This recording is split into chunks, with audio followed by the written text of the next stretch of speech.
Baik, saudara yang dikasih oleh Tuhan Yesus Kristus, adapun yang menjadi tema firman Tuhan yang akan kita dalami pada kesempatan ini adalah syarat Alkitabiah untuk menerima atau mendapatkan karunia-karunia rohani, termasuk juga syarat Alkitabiah untuk menerima dan mendapatkan karunia karunia bahasa roh. Lalu sebelumnya saya akan jelaskan dulu kepada saudara apa yang dimaksud dengan karunia rohani. Ada banyak orang Kristen masih sangat minim memahami tentang yang dimaksud dengan karunia-karunia rohani. Ya, banyak orang Kristen masih sangat minim alias rendah, bahkan kurang, bahkan tidak tahu sama sekali apa yang dimaksud dengan karunia-karunia rohani. Akibat daripada minimnya pemahaman dan pengetahuan sebagian besar orang Kristen tentang karunia-karunia rohani itu, maka seringkali orang yang memiliki karunia-karunia rohani itu dituduh ya sedang mabuk oleh Roh Kudus. Atau bahkan ada tuduhan yang lebih pahit lagi, menuduh orang itu atau gereja itu sesat. Karena gereja itu diberikan Tuhan karunia-karunia rohani, termasuk di dalamnya karunia berbahasa roh. Mengapa tuduhan sesat itu muncul? Karena tadi sebagian besar gereja dan orang Kristen kurang memahami apa yang dimaksud dengan karunia-karunia rohani. Dan apa saja jenis-jenisnya dan bagaimana mempergunakan. Hal sebaliknya juga terjadi. Bagi sebagian orang atau gereja atau orang Kristen yang memiliki, memahami, mempergunakan karunia-karunia rohani itu juga dijadikan menjadi ajang kesombongan rohani untuk menghakimi gereja-gereja tertentu dengan mengatakan di gereja itu tidak punya Roh Kudus. Hanya di gerejaku atau di hidupku ada Roh Kudus, tapi di gereja orang itu tidak punya Roh Kudus. Maka muncul juga tuduhan dengan mengatakan gereja itu tidak punya Roh Kudus, artinya juga gereja itu sesat. Akibat dari pemahaman yang salah ini, sebenarnya kekristenan tidak diuntungkan. Gereja manapun tidak diuntungkan sebenarnya dengan dua pemahaman yang salah tadi. Sama-sama dirugikan sebenarnya. Maka itulah menjadi penting saya harus jelaskan kepada saudara hari ini. Apa yang dimaksud dengan karunia-karunia rohani dan juga nanti akan saya sentuh tentang karunia berbahasa roh. Nah, saudara dikasih oleh Tuhan Yesus Kristus, saya mau bacakan dulu satu perikop ayat Alkitab di dalam 1 Korintus pasal yang ke-12. 1 Korintus pasal 12. Ya. Ayat yang ke-4.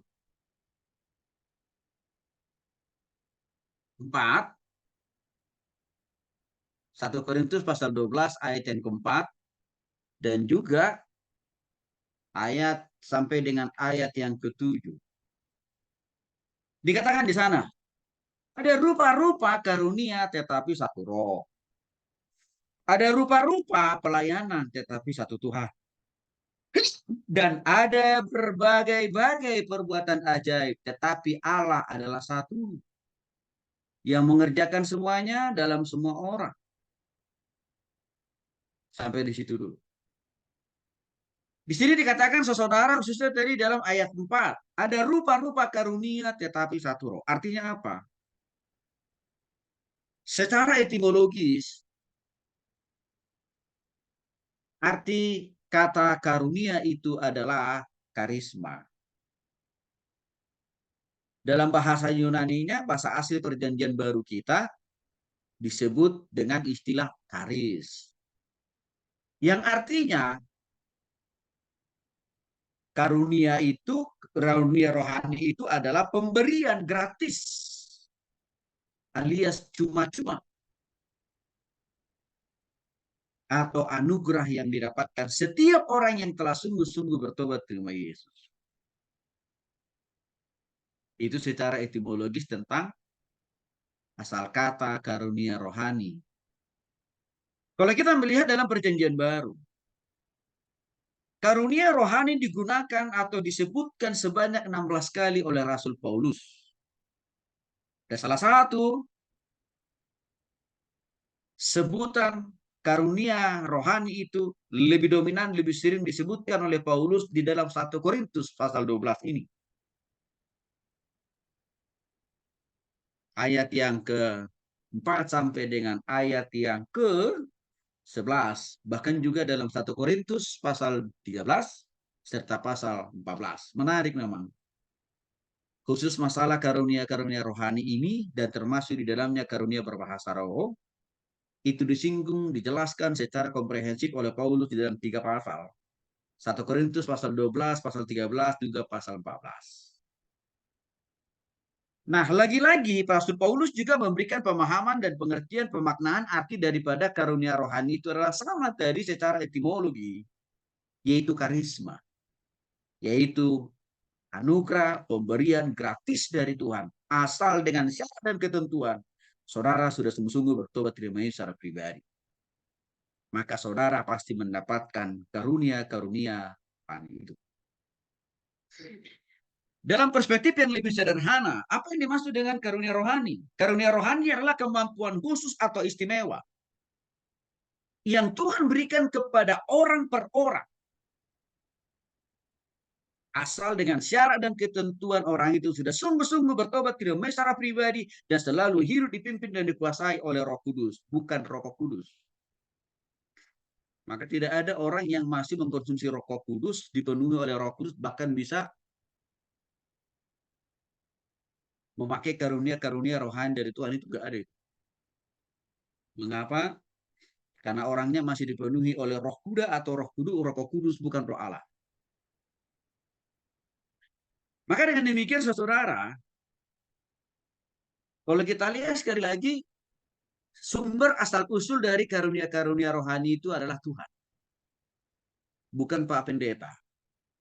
Bukan pastor, bukan juga Romo yang memberikan karunia-karunia rohani. Tapi Tuhan. Bukan juga ketua majelis. Bukan juga ketua sinode. Ya, seperti Eporus, Bishop, atau Paus. Bukan dari mereka karunia-karunia rohani itu. Dari Tuhan. Kita dapatkan asal dengan syarat kita sudah sungguh-sungguh bertobat terima secara pribadi. Demikian juga halnya sebenarnya ada rupa-rupa pelayanan. Artinya apa? Banyaknya denominasi, berbagai aliran gereja-gereja yang ada di muka bumi ini, termasuk di dalamnya ada Protestan atau Katolik, itu juga berasal dan bersumber dari Tuhan. Ini harus dipahami nih ya. Gereja Protestan, gereja Katolik itu idenya dari Tuhan.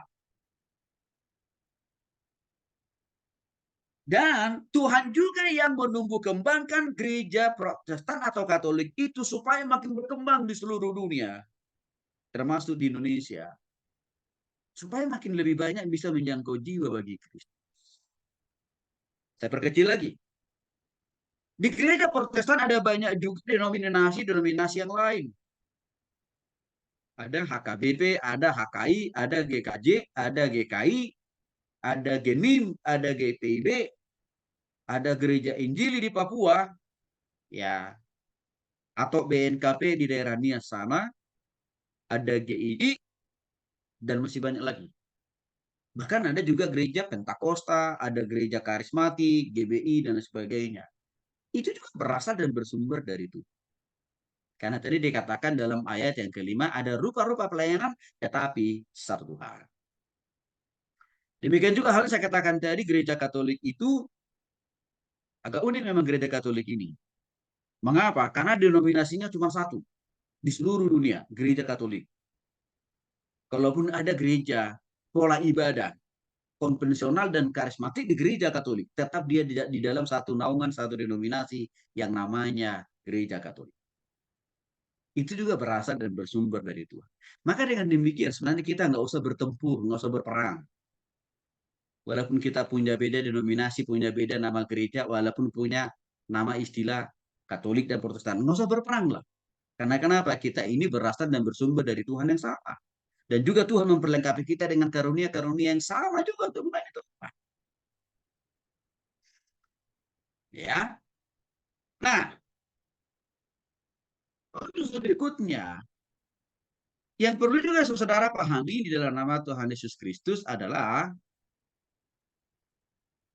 apa saja jenis-jenis atau macam-macam dari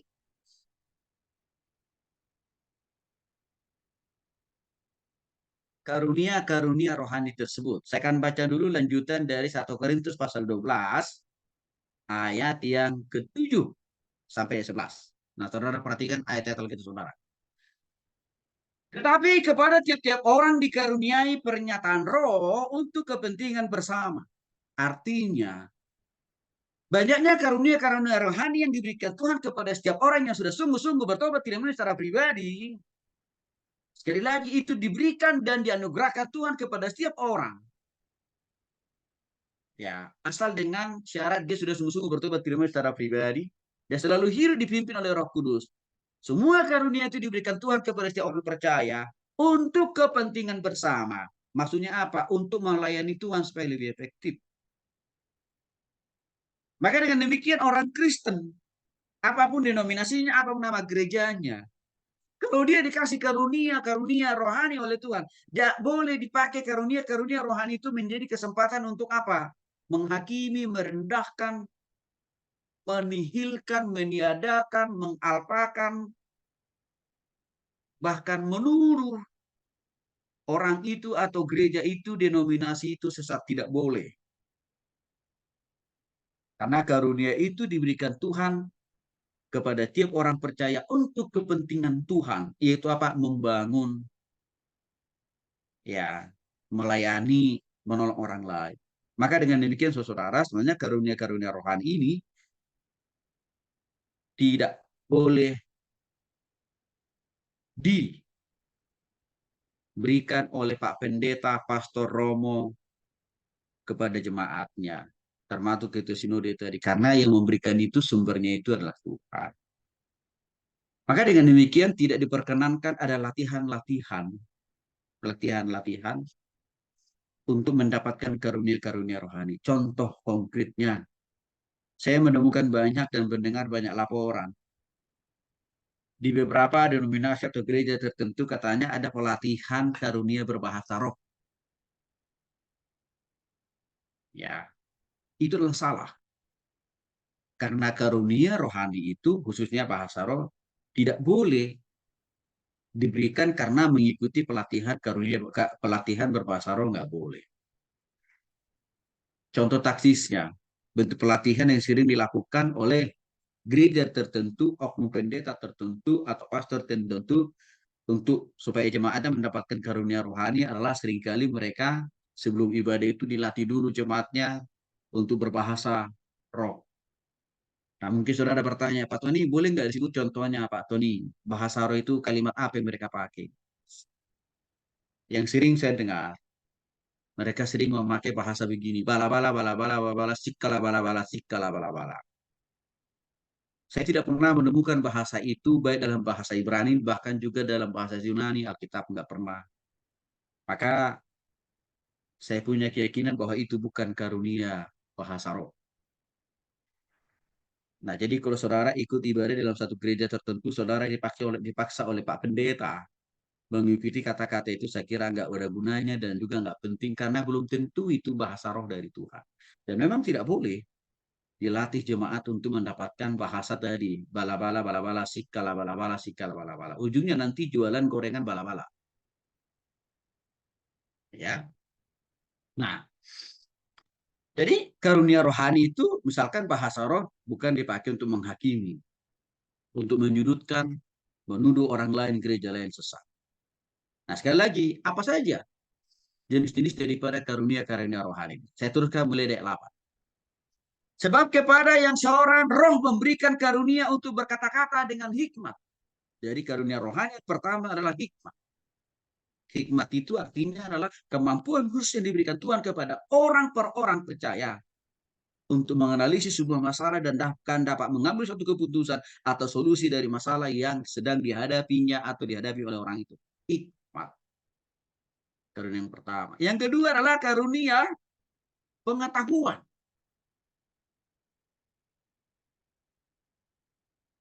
Baik pengetahuan tentang firman Tuhan dan juga pengetahuan tentang hal-hal umum, pengetahuan umum. Itu juga rupanya karunia diberikan tuh. Ya. Yang kesembilan, sembilan dikatakan juga karunia yang ketiga apa? Iman. Percaya kepada Tuhan. Itu juga karunia dari Tuhan. Jadi kalau saudara ya bertobat tidak secara pribadi, itu adalah karunia iman yang digunakan Tuhan kepada saudara. Iman karunia ketiga. Sedangkan karunia yang berikutnya adalah masih di ayat 9. 1 Korintus 12. Yaitu karunia menyembuhkan. Apa ini contohnya Pak Tony? Karunia menyembuhkan orang yang sakit menjadi sembuh. Karunia menyembuhkan usaha orang yang bangkrut, didoakan menjadi Tuhan pulihkan kembali. Itu juga karunia kelima itu. Karunia yang keenam di ayat 10. Kepada seorang roh memberikan kuasa mengadakan mujizat. Mujizat, melakukan mujizat. Itu adalah karunia yang keenam. Contoh konkretnya saya sudah sebut tadi, tiba-tiba saja ya ada orang yang sakit, orang ini berdoa tumpang tangan, sembuh dia dari sakitnya. Ada orang yang belum dapat jodoh, lalu didoakan oleh hamba Tuhan ini atau pastor atau romo itu, Tuhan kasih orang itu jodohnya. Mujizat. Itu karunia yang keenam. Karunia yang ketujuh, bernubuat di ayat 10. Yaitu apa? Menyampaikan pesan-pesan khusus dari Tuhan. Contoh konkretnya Pak Tony apa? Waktu Tuhan Yesus mau lahir ke dunia ini sudah dinubuatkan oleh Tuhan kepada Nabi Yesaya. Nubuat yang sama juga pernah disampaikan Tuhan kepada Daniel. Itu namanya contoh konkret karunia bernubuat. Ya, termasuk juga contoh-contoh daripada karunia bernubuat itu adalah tanda-tanda kedatangan Tuhan Yesus yang kedua kali. Itu sudah ditulis dalam 4 Injil. Nah, tapi ada nubuat yang tidak boleh bertentangan dengan Alkitab, yaitu apa? Menetapkan hari, tanggal, bulan, jam, tempat kedatangan Tuhan yang kedua kali. Itu tidak boleh. Karena itu bertentangan dengan firman Tuhan. Sebab firman Tuhan mengatakan kedatangan Tuhan Yesus yang kedua kali tidak boleh diprediksi atau juga diperkirakan atau diramalkan. Nggak boleh. Nah, itu nubuat yang ke-8. Nubuat yang ke-9. Masih di ayat yang ke-10.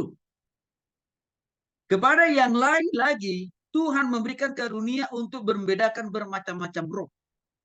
Apa maksudnya nih? Karunia membedakan bermacam-macam roh.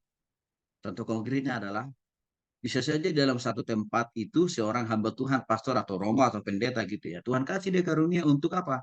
Di sebuah tempat bahwa dia bisa merasakan ada kuasa lain yang berbeda di tempat itu. Misalkan adalah kehadiran dari kuasa kegelapan atau kehadiran dari sibolis kira-kira begitu. Nah, ada karunia yang ke-9, berkata-kata dalam bahasa roh. Nah, ini yang sangat fenomenal hari-hari ini. Karunia berbahasa roh. Ini saya sudah sebutkan tadi. Di mana seringkali karunia bahasa roh ini sering dipakai untuk menjadi ajang untuk menuduh gereja lain sesat tidak punya roh kudus lah. Dan hanya gerejanya yang punya roh kudus gitu. Ya, memang karunia bahasa roh itu ada. Tapi tidak boleh dipakai dipergunakan menghakimi, menyesatkan gereja orang. Atau pribadi-pribadi orang Kristen. Kalaupun dia punya karunia berbahasa roh, ya pakailah itu untuk menyembah dan memuliakan nama Tuhan. Nah sekali lagi Bapak Ibu, kalau ditanya bentuk konkret daripada karunia bahasa roh itu yang seringkali saya dengar Bapak Ibu tidak lebih tidak kurang seperti saya sebutkan tadi contohnya si kalabala-bala juga bala-bala gitu. Dan saya katakan tadi saya tidak terlalu yakin bahwa itu karunia bahasa roh dari Tuhan. Mengapa? Karena seringkali orang yang memakai bahasa itu tidak paham juga. Bahkan termasuk orang-orang di sekitarnya tidak mengerti juga. Padahal Rasul Paulus mengatakan Karunia berbahasa roh itu harus ada 2 atau 3 orang mengartikan atau menafsirkan. Termasuk orang yang memakai bahasa karunia bahasa roh itu juga harus bisa mengartikannya. Kalau enggak diam saja. Nah, yang terakhir adalah karunia menafsirkan bahasa roh. Karunia berbahasa roh dan karunia menafsirkan bahasa roh satu paket. Tidak bisa dipisahkan satu dengan yang lain. Yang artinya apa? Kalau ada orang yang berbahasa roh, maka di tempat itu harus dipastikan ada orang yang menafsirkan atau mengartikan bahasa roh itu. Maka kalau tidak ada orang yang mengartikan atau menafsirkan bahasa roh di gereja itu, di tempat itu, orang itu harus diam. Karena Tuhan tidak menyediakan, Tuhan tidak mempersiapkan, Tuhan tidak mengutus ada orang lain di gereja itu, di ibadah itu untuk menafsirkan bahasa roh yang diucapkan oleh orang berbahasa roh. Orang itu lebih baik diam, kata firman. Nah, saudara, pertanyaannya bagaimana syarat atau cara supaya kita mendapatkan karunia-karunia rohani itu, termasuk juga karunia bahasa roh itu sendiri.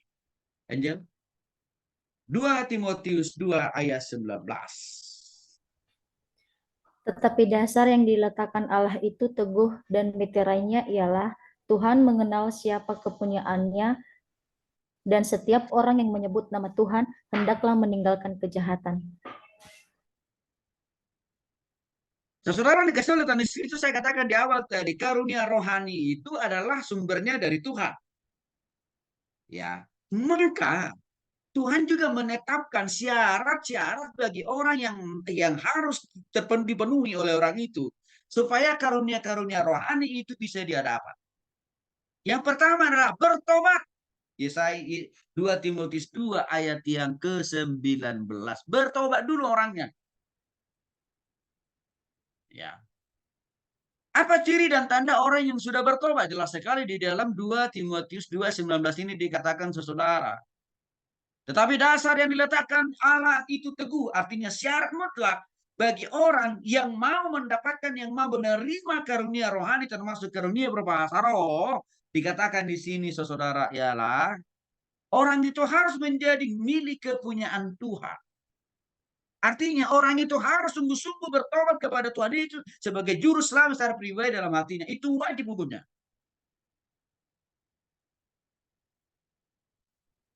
Tanpa pertobatan, tanpa kelahiran baru, Tuhan tidak pernah mengaruniakan karunia-karunia itu di dalam dirinya, termasuk karunia berbahasa roh.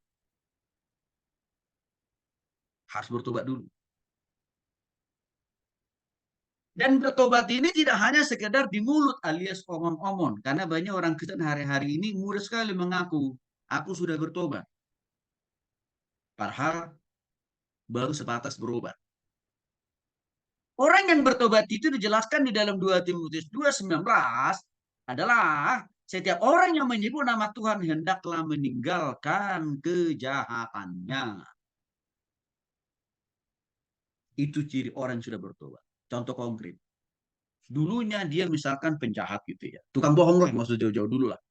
Tukang bohong, tukang nyontek, tukang nipu, tukang copet gitu ya. Tapi kalau dia sudah bertobat terima Yesus, kebiasaan dari semua dosa-dosa masa-masa yang lalu tidak boleh lagi dia lakukan, dia kerjakan, dia perbuat. Juga tidak boleh lagi membuat atau memproduk dosa-dosa baru. Yang dulunya hanya pencopet sekarang menjadi koruptor. Nggak boleh itu. Itu namanya belum bertobat. Ini syarat yang pertama. Karena tidak mungkin orang menganugerahkan kemampuan yang disebut dengan tadi karunia rohani atau karunia berbahasa roh kepada orang yang masih di luar Kristus. Kepada orang yang masih di luar Tuhan. Kepada orang yang masih belum bertobat. Nggak ada itu.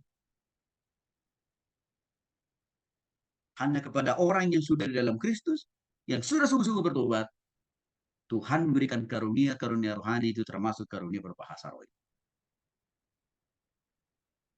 Nah, saudara, persoalannya seringkali ada banyak orang Kristen hari-hari ini. Ngakunya mampu, sanggup, bisa berbahasa roh. Tapi nggak ada pertobatan. Nggak ada perubahan. Bohong jalan terus. Tapi hari Minggu berbahasa roh. Ya kan gitu. Senin sampai dengan hari Sabtu nipu. Tapi hari Minggu pas ibadah berbahasa roh, nggak ada itu.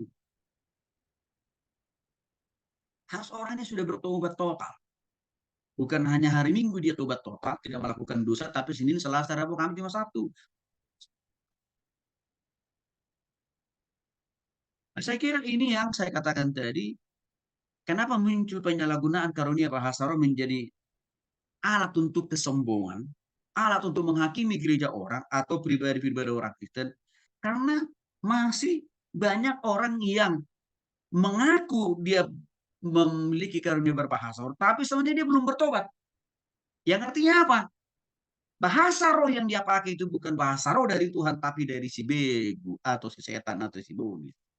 Karena apa? Endingnya dipakai menghakimi orang lain, bukan untuk memuliakan Tuhan, meninggikan ataupun juga melayani itu. Jadi mudah sekali sebenarnya kita melihat seseorang yang mampu berbahasa roh, gampang kok lihatnya. Bahasa roh yang dia pakai dari Tuhan atau tidak, lihat aja hidupnya dulu. Benar nggak?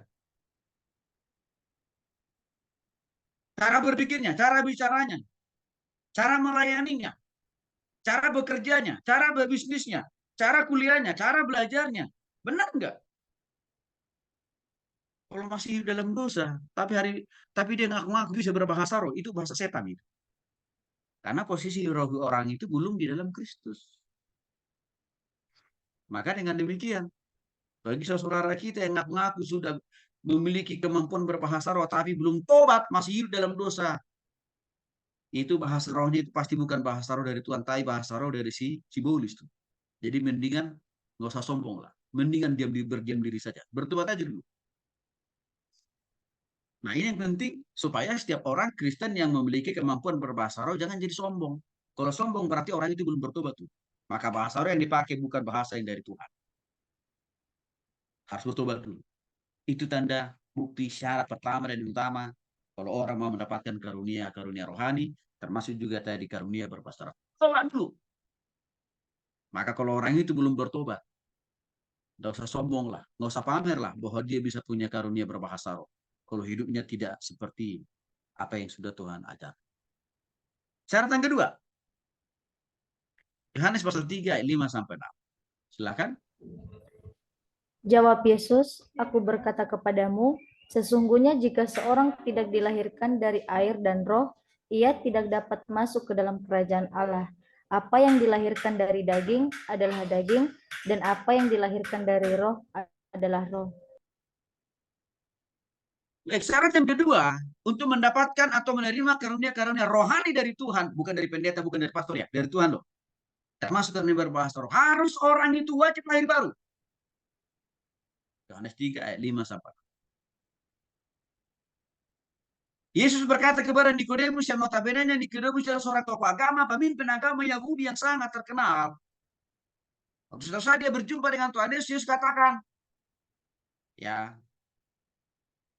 sesungguhnya jika seorang tidak dilahirkan dari air dan roh, ia tidak dapat masuk ke dalam kerajaan Allah. Apa yang dilahirkan dari daging adalah daging, apa yang dilahirkan dari roh adalah roh. Artinya apa? Nikodemus saja seorang tokoh agama tahu betul isi Alkitab PL dan PB. Mesti harus dan wajib dia bertobat atau lahir baru. Makanya Tuhan Yesus tantang dia. Maka sama. Supaya kita bisa mendapatkan karunia rohani dari Tuhan, termasuk kalau dia berbahasa roh, harus mengalami kelahiran baru. Syarat yang kedua. Dengan menerima Yesus sebagai Tuhan dan Juru Selamat secara pribadi dalam hatinya. Itu dulu. Maka kalau orang belum bertobat, orang belum lahir baru, tidak bisa secara pribadi dalam hatinya, tapi ngaku-ngakunya, saya mampu berbahasa roh. Saya sangat meragukan. Dan bahkan saya sangat yakin bahasa roh yang dia pakai itu pasti bahasa dari simbolis. Mengapa? Karena dia saja belum bertobat, apalagi belum lahir baru alias terima secara pribadi. Itu makanya saya katakan tadi Bapak Ibu. Kenapa masih ada orang Kristen menjadikan karunia bahasa roh itu menjadi alat untuk kesombongan, alat menghakimi orang lain, gereja lain. Karena dia belum bertobat. Karena dia belum lahir baru atau belum terima Yesus. Maka itu dipastikan karunia bahasa roh yang dia pakai itu pasti bukan karunia bahasa roh. Karena kalau karunia bahasa roh itu berasal dari Tuhan, dia harus bertobat, harus lahir baru terima secara pribadi. Maka dia akan pergunakan karunia itu bukan menghakimi, bukan mendiskreditkan, bukan mengecilkan orang Kristen yang tidak punya karunia yang sama ataupun juga yang tidak bisa berbahasa roh. Tapi dia pakai untuk apa? Melayani Tuhan, memuji Tuhan, meninggikan Tuhan. Bukan meninggikan diri sendiri dan bahkan juga gereja sendiri. Bukan. Harus lahir baru. Persoalannya, saudara yang dikasih oleh Tuhan Yesus Kristus, masih banyak orang Kristen belum mengalami syarat yang kedua ini, tapi sudah sekonyong-konyong dia mengklaim di mana-mana. Saya bisa berbahasa roh.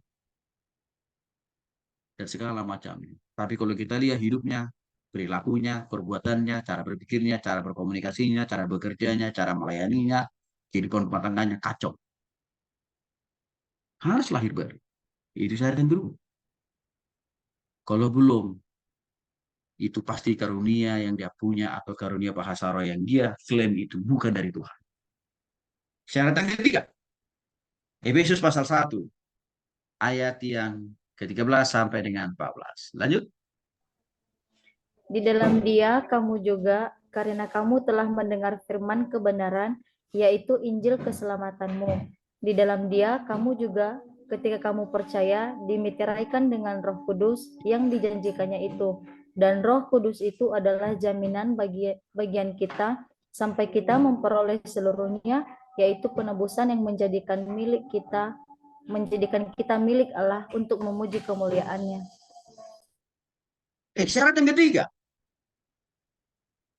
syarat untuk mendapatkan menerima karunia rohani termasuk karunia berbahasa roh.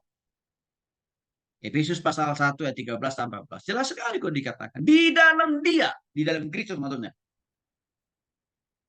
Waktu kita sungguh-sungguh bertobat tidak secara pribadi. Maka. Di waktu yang sama. Di kesempatan yang sama.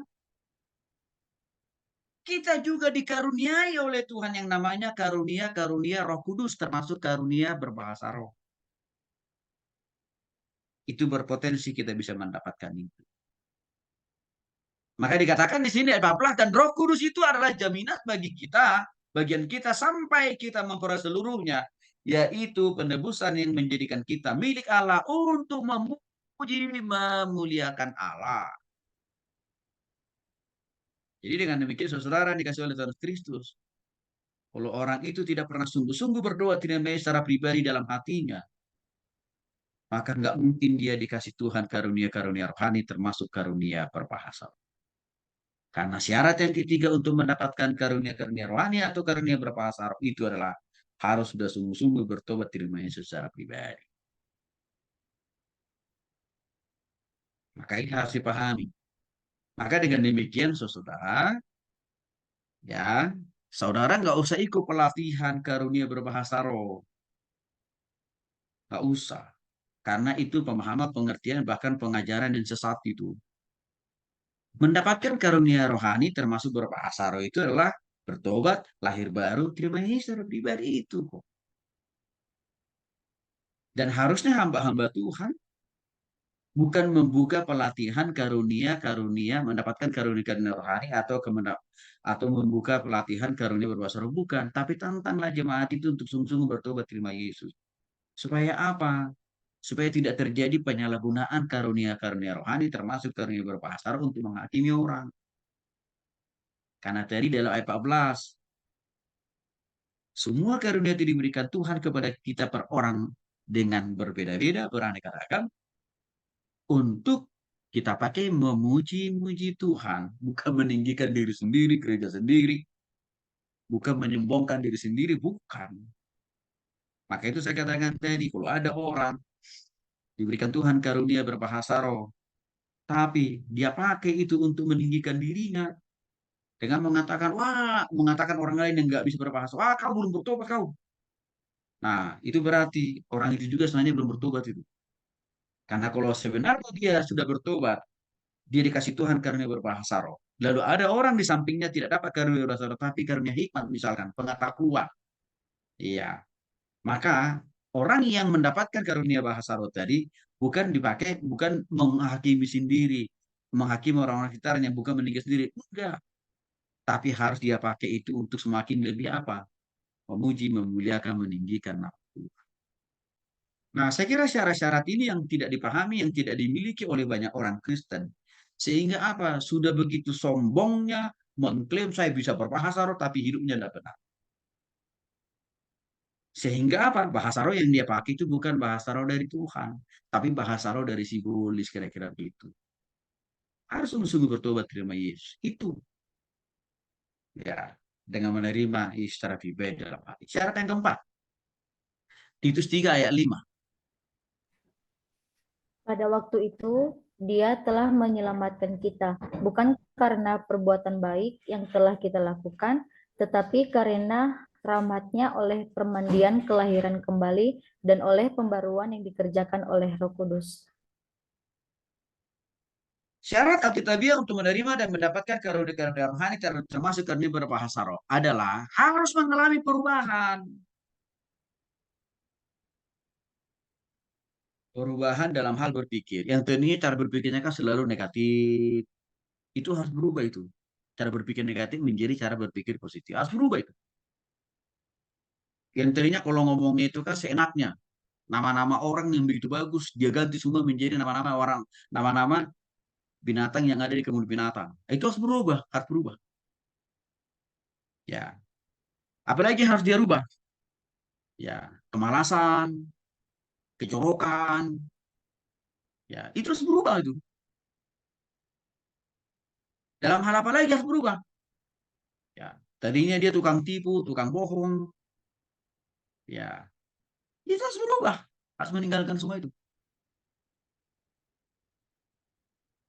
Ya, sebagai bukti bahwa dia sudah bertobat, Yesus sudah ada di hatinya, termasuk Roh Kudus sudah ada dalam hidupnya, dan juga dia telah dikaruniai karunia-karunia rohani, termasuk juga karunia-karunia bahasa roh itu. Nah, seringkali saya jumpai, ya ada oknum-oknum orang Kristen selalu mengklaim dirinya.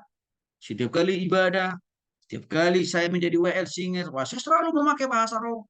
Setiap kali dia satu, saya selalu pakai bahasa roh. Tapi hidupnya nggak pernah bertobat, nggak pernah berubah.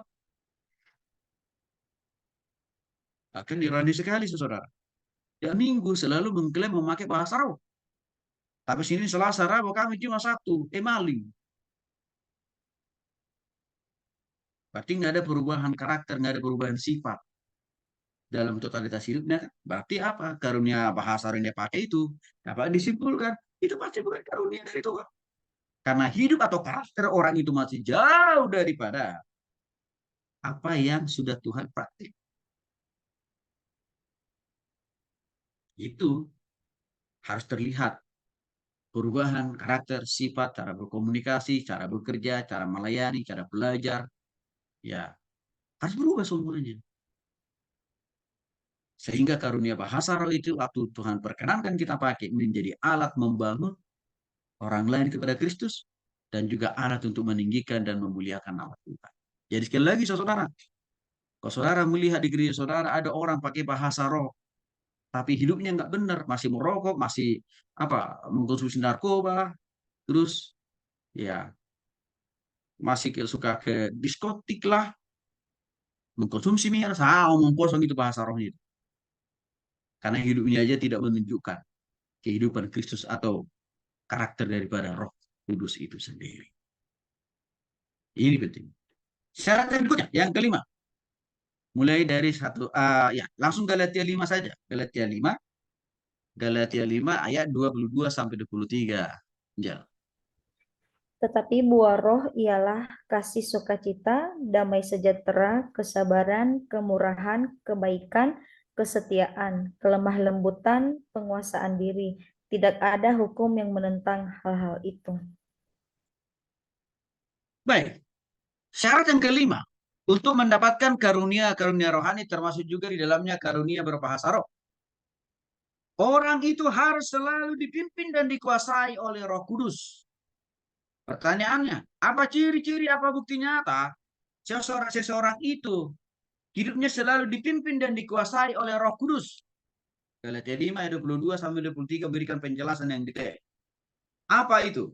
Tetapi buah roh ialah kasih, sukacita, damai sejahtera, kesabaran, kemurahan, kesetiaan, kebaikan, kelemah lembutan, penguasaan diri. Itu harus ada dulu di dalam diri orang itu. Bukan hanya pada saat hari Minggu waktu dia berbahasa roh. Bukan. Setiap detik, menit, jam, hari, minggu, bulan, tahun. Harus selalu mempraktekkan, memproklamirkan, membuktikan ciri-ciri tadi. Yaitu apa? Kasih, sukacita, damai sejahtera, kesabaran, kemurahan, kebaikan, kesetiaan, kelembutan. Itu harus ada dalam hidupnya tiap-tiap waktu, tiap-tiap saat. Jadi antara berbahasa roh dengan praktek hidup itu bukan sesuatu hal yang terpisah. Orang yang berbahasa roh harus sama juga kehidupannya, harus dipimpin dan dikuasai oleh Roh Kudus dengan tadi mempraktekkan kasih, sukacita, damai sejahtera, sabar, baik, setia, lemah lembut itu.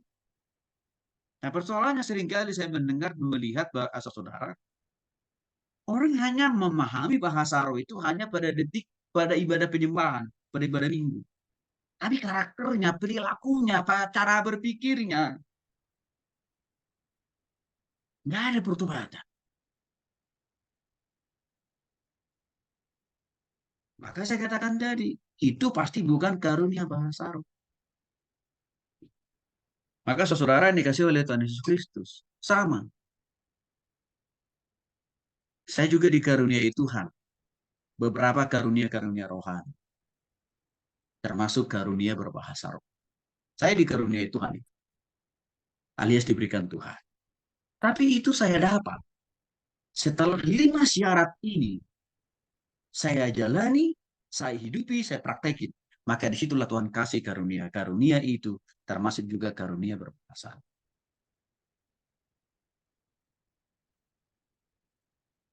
Ya.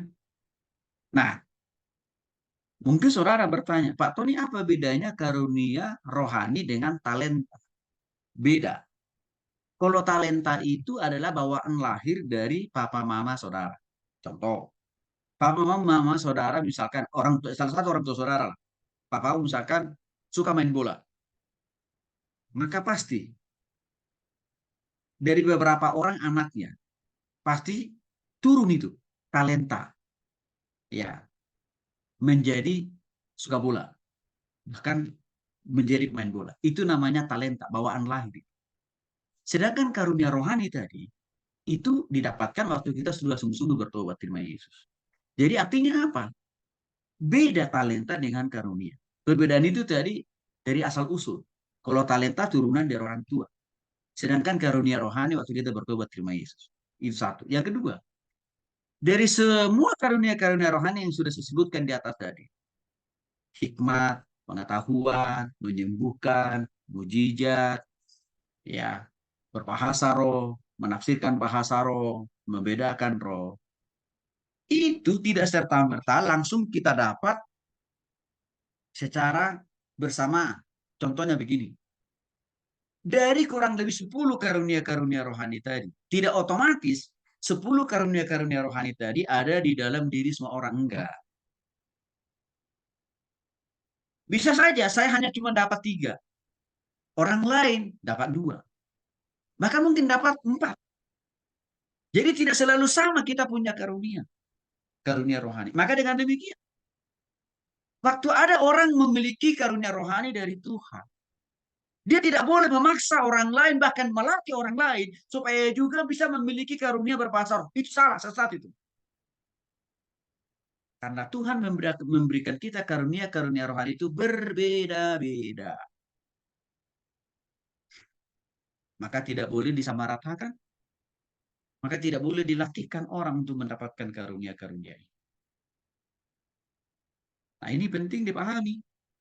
Supaya kita tidak sampai salah mempergunakan, memanfaatkan karunia-karunia rohani, termasuk karunia bahasa roh loh. Saat ini, ya seringkali salah gunakan menjadi alat untuk kesombongan diri sendiri, alat untuk menghakimi orang lain. Kalau itu yang terjadi, berarti itu pasti bukan karunia roh, bahasa dari Tuhan, tapi dari si setan. Yang kedua, pasti orang itu belum memenuhi syarat ini. Jadi sekali lagi sebagai kesimpulan akhir, syarat Alkitabiah untuk menerima dan mendapatkan karunia rohani itu adalah satu, harus bertobat, meninggalkan semua dosa, meninggalkan semua kebiasaan-kebiasaan buruk, dan bahkan tidak lagi membuat dosa-dosa baru. Yang kedua, harus lahir baru. Yang ketiga, harus menerima Yesus sebagai Tuhan dan Selamat secara pribadi. Yang keempat, harus ada perubahan sikap, karakter, pola pikir, cara berkomunikasi, cara melakukan sikap sosial harus berubah. Yang kelima, setiap detik, menit, jam, hari, minggu, bulan, dan tahun harus selalu hidup dipimpin dan dikuasai oleh Roh Kudus. Jadi artinya apa? Tidak hanya pada saat berbahasa roh hidupnya baik, enggak.